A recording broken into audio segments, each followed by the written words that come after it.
구독과 좋아요 부탁드립니다. 안녕하세요, 찰리브라입니다. 간밤에 미국에서 금리 발표가 나왔어요. 그래서 금리 발표 초반에는 시장이 막 이렇게 예상대로 됐구나, 0.75% 금리 인상이 됐구나, 시장이 환호하는 듯 하다가 또다시 제롬 파월 연준 의장이 연설 후면에서 인플레이션이 잡힐 때까지 금리 인상을 멈추진 않을 거다라는 발언을 하면서 시장에 지금 단기적인 부정적인 영향이 엄청나게 아마 미치고 있는 현재 상황일 거예요. 그렇다면 여러분들이 생각했을 때 제롬 파월 연준 의장이 금리 인상을 지속적으로 강하게 하는 게 이게 정답일까요? 아니면 많은 사람들이 원하듯이 금리 인하를 하는 게 정답일까요? 이 두 개 중에 정답은 어디에 있을까요? 왜 우리는 코인 투자를 하고 있을까요? 자, 이게 핵심이라고 이제 전 생각을 합니다. 어쨌든 제롬 파월 연준 의장은 미디어상의 기자회견장에서 이제 그렇게 발언을 했기 때문에 시장에는 당분간 그렇겠지만 또 시간이 또 흘러가면 시장 달래기에 분명히 나설 거고, 그리고 또 중간 선거가 얼마 남지 않았기 때문에 저 이제 그럴 거라고 이제 전 생각을 합니다. 자, 어쨌건 이 이면에 과연 어떤 게 있나, 명목화폐 시스템에 어떤 게 있나, 지금 위기가 서서히 다가오고 있나? 아니면 위기가 없을까? 이것을 간파하는 게 가장 중요하거든요. 뭐 오늘 내렸네, 내일 올랐네, 이러자고 코인 투자하는 거는 아니거든요, 사실상. 그리고 스테이블 코인 발행사 서클과 팍소스가 싱가포르에서 승인을 획득했다. 자, 이런 혼란스러운 와중에 제도권 수용은 지금 계속 단계 올라가면서 상위 클래스 쪽으로 계속 올라가고 있는 단계거든요. 서클사 USDC에 관해서 승인해줬다. 이 얘기는 유동성이 싱가포르로 들어갈 수 있다라는 얘기거든요. 그 또한 중요한 게 싱가포르에 그 베이스를 둔 다국적 거래소들이 상당히 많아요. 여러분들이 사용하고 계시는 거래소들도 거의 대부분이 라이센스를 싱가포르에서, 왜냐하면 싱가포르라는 그 지역 자체가 이 가상자산 시장에 관해서 상당히 우호적이기 때문에, 자, 하다못해 싱가포르에서 가장 큰 디지털 뱅크, 어찌 보면 세계에서 가장 큰 디지털 뱅크라고 DBS라고 있는데, 그거는 국부펀드가 또 참여해서 움직이잖아요. 근데 이 사건도 사실 그냥 관가하면 안 된다는 거죠, 거시적인 측면에서.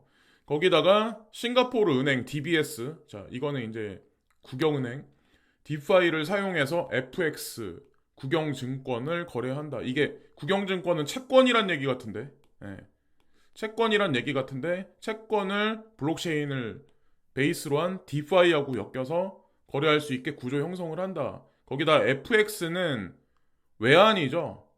외환, 뭐 달러라든가 아니면 뭐 여러 가지 통화들, 그 얘기 같은데 그거를 여기에 묶어서 거래를 한다. 자, 많은 의미가 지금 수면 아래에서는 지금 흘러가고 있어요. 우리는 지금 뭐 가격이 단기적으로 하루 이틀 뭐 떨어지면은 이 시장 끝났구나 이렇게 판단하지만, 이런 게 더 구조적인 게 더 중요하다고 저는 생각하거든요. 그리고 필리핀 유니온 뱅크도, 이것도 필리핀에서 가장 큰 국립은행이라고 하더라고요. 비트코인, 이더리움 거래를 개시한다. 뭐 이런 뉴스들이 좀 많이 나왔더라고요. 거기다가 좀 약간 이거는 창펑자오가 트위터에서 암호화폐 결제를 위한 솔루션으로 바이낸스 페이를 제안했다. 뭐 요런 얘기. 요 얘기도 그러면서 뭐 창펑자오는 이제 그런 얘기를 하더라고요. 뭐 앨런 머스크가 원하는 게 어떤 걸지는 모르겠지만 바이낸스는 도와줄 거다라는 그런 식의 암시를 하더라고요. 그래서 뭐 이미 알고 있겠죠. 5억 달러나 투자를 했는데, 어느 정도의 가이드라인은 이미 본인들만의 어떤 그런 거는 이미 구성돼 있지 않았을까라는 생각을 합니다. 그러면서 하나 둘씩 그냥 미디어상에는 지금 흘리고 있는 현재 와중이고 바이낸스의 입지는 전 세계에서 아마 점점 굳어지고 커질 가능성이 상당히 높습니다. 왜냐면 트위터 사용자들이 상당히 많거든요. 예. 그러면 바이낸스는 거기 묻어서 같이 흘러가겠죠. 예. 안 그래도 원래도 이제 전 세계에서 가장 컸었는데. 그리고 이게 사실 유가 상승의 주범이라고 봐야 되는데 어저께 오후 정도에 뭐 사우디아라비아가 이제 전해줬다는 얘기가 있어요. 그래서 이란이 곧 사우디아라비아를 공격할 거다. 이거는 미국 국방성에서 이거를 또 언급을 했죠. 이러면서 이제 유가가 올라갔죠.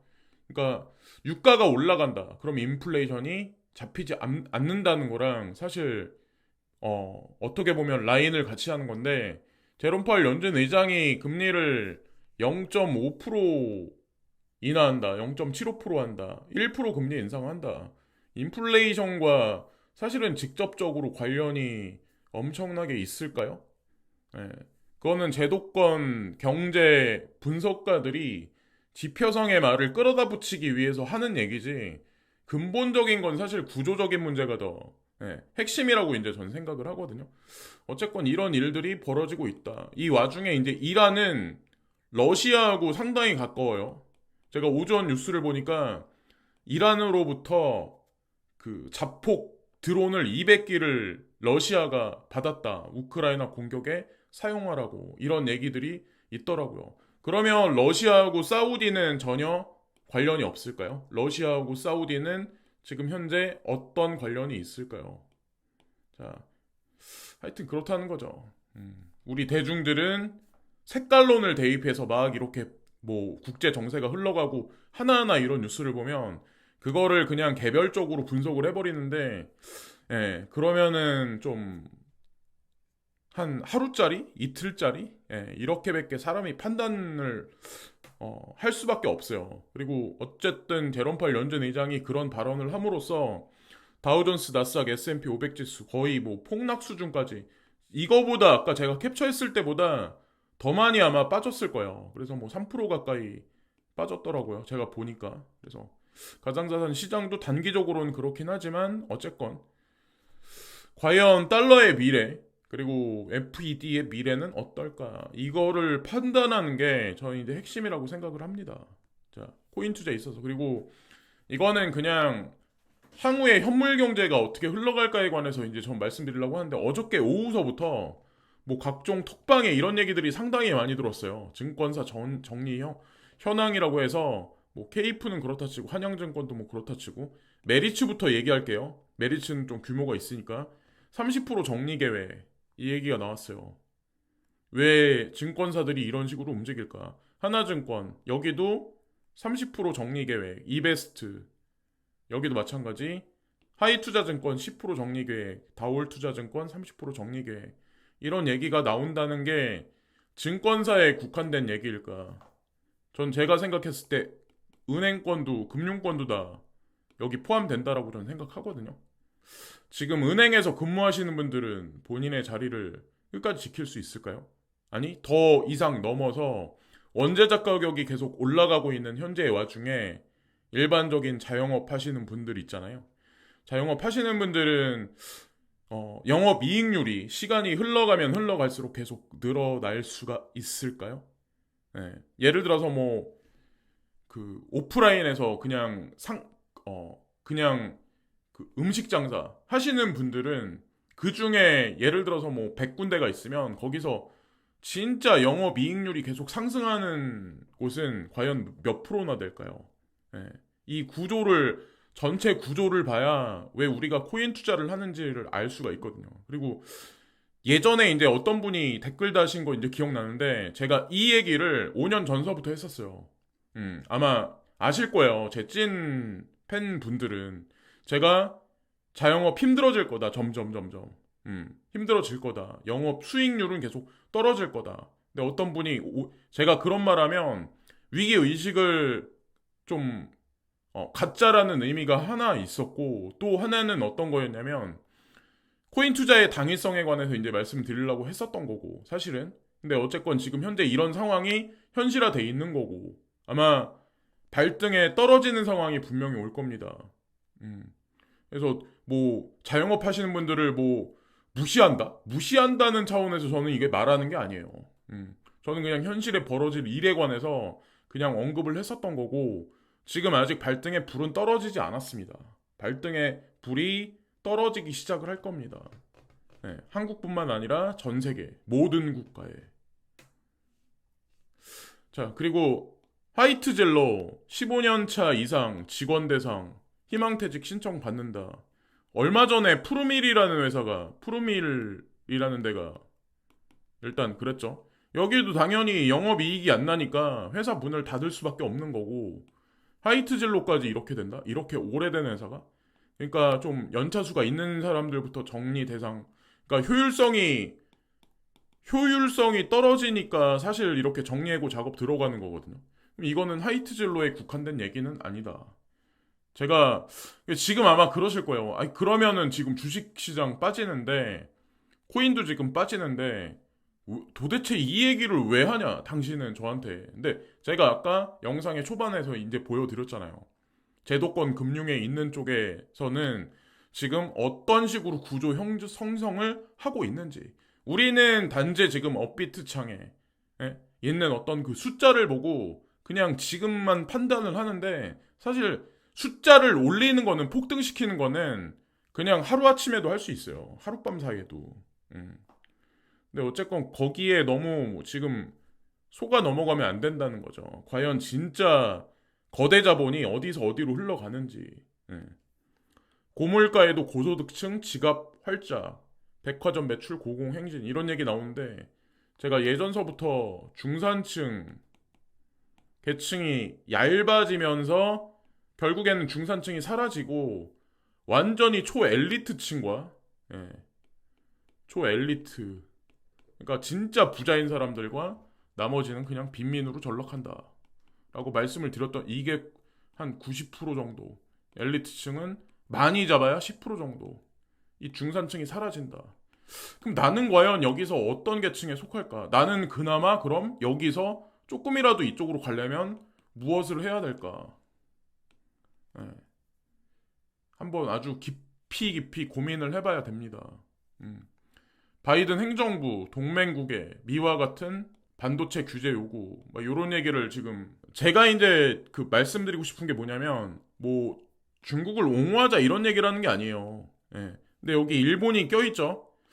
얼마 전에 독일에서도 그 스웨덴, 그러니까 중국 자본이 많이 껴있는 그 스웨덴 기업이 있는데, 그쪽에 그러니까 그 독일 반도체 관련 설비 업체를 넘겨준다라는 얘기가 얼마 전에 있었잖아요.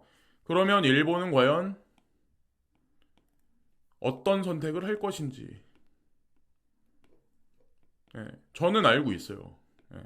저는, 그러니까 일본이 지금 어떤 입장인지, 그러니까 우리는 그냥 미디어에 나와 있는 것만 보면 다 그냥 고지고대로 다 해석을 해버리잖아요. 근데 일본은 선택을 해야 됩니다. 예. 일본도 지금 궁지에 몰려있는 현재 상황이에요. 에너지, 에너지하고 관련해서. 그래서 아마 여러분들이 이제 놀랄 일들이 아마 하나 둘씩 이제 1년 흘러가면서 아마 벌어지기 시작을 할 겁니다. 그리고 달러에 관한 위상이 어떻게 흘러가는지에 관해서도 이제 알게 되실 거고, 달러의 위상이 흔들린다는 얘기는 우리가 투자하고 있는 비트코인을 필두로 해서 전 세계 CBDC 아니면 가상자산 인프라를 깔기 위한 베이스로 XRP가 사용되어질 텐데, 그런 코인들, 그리고 그 라인이 깔리면 거기서 우리가 투자하는 가상자산이 과연 어떻게 역할이 될지, 예, 그게 아마 분명히 직관적으로 우리가 볼 수 있게 아마 분명히 형성이 될 거라고 저는 생각을 합니다. 그리고 내주부터 안심전환 대출 2단계 신청, 뭐 주택가격 6억 이하 신청 대상 확대, 뭐 이런 얘기가 나오더라고요. 이것도 우리나라는 기축국이 아니잖아요. 요즘 들어서 뭐 규제 지역이었던 데를 해제한다라는 얘기가 하나둘씩 나오잖아요. 거기다 대출도 다시 은근히 열어준다는, 예? 그런 얘기가 서서히 나오잖아요. 이것도 알고 보면은 양쪽 하나예요. 돈 풀기 하는 거죠. 그리고 마지막 부분인데 4일날인가? 제가 알기로는 독일 숄츠 총리인가? 이분이 중국으로 들어가서 시진핑 주석을 만나기로 돼 있다라는 얘기가 있어요. 여기 나와 있죠. 숄츠 총리 4일 방문 앞두고 중국 요청으로 양국 외교 장관 통화 나왔고, 중요한 거는 마크롱 대통령도 중국행, 중국, 프랑스 외교사령탑 통화, 올라프 숄츠 독일 총리의 중국 방문을 앞두고 중국과 프랑스 외교사령탑이 전화통화를 했다. 중국 일각에선 숄츠 총리에 이어 마크롱 프랑스 대통령이 중국을 방문할 것이라는 전망이 나오고 있다. 이게 뭐 앞으로 어떻게 될지 모르겠어요. 그러나 중요한 건 유로존의 가장 대표적인 국가가 독일과 프랑스인데, 독일이 일단 움직였고 프랑스가 움직인다. 그럼 과연 미국은? 제가 아주 오래전부터 했던 얘기가 하나둘씩 지금 현실적으로 벌어지고 있는 현재의 상황인데, 이 문제에 관해서 아마 반감을 갖는 사람도 많고, 한국의 이제 뭐 애널리스트라고 하는 뭐 그런 사람들, 아니면 뭐 제도권에서 정치경제학자라고 하는 사람들이 아마 저랑 반대로 얘기하는 사람이 아마 95% 이상은 넘을 거예요. 유튜브에서 활동하는 사람들도 그렇고, 오히려 중국이 망하고 미국이 그냥 기축통화국으로서 우뚝 설 거다. 근데 앞으로 어떻게 되나 한번 보세요. 예. 이거는 그냥 미디어만 보고 지금 나오는 걸로는 이거를 도저히 예측할 수가 없죠. 예. 근데 하여튼 제 얘기가 서서히 맞아질걸요, 아마. 예. 쭉 지켜보세요. 코인에 관한 것도 지금 뭐 하루 이틀 보고 그냥 결정 내리지 마시고, 그냥 전체적인 흐름의 패턴이 과연 1극 체제에서 다극 체제가 서서히 되면서, 예, 이게 IMF 통화 바스켓과 무슨 관련이 있을까 한번 고민을 해봐야 될 시기입니다. 늦기 전에. 자, 여기까지 말씀드리면서 이번 방송도 마치겠습니다. 감사합니다.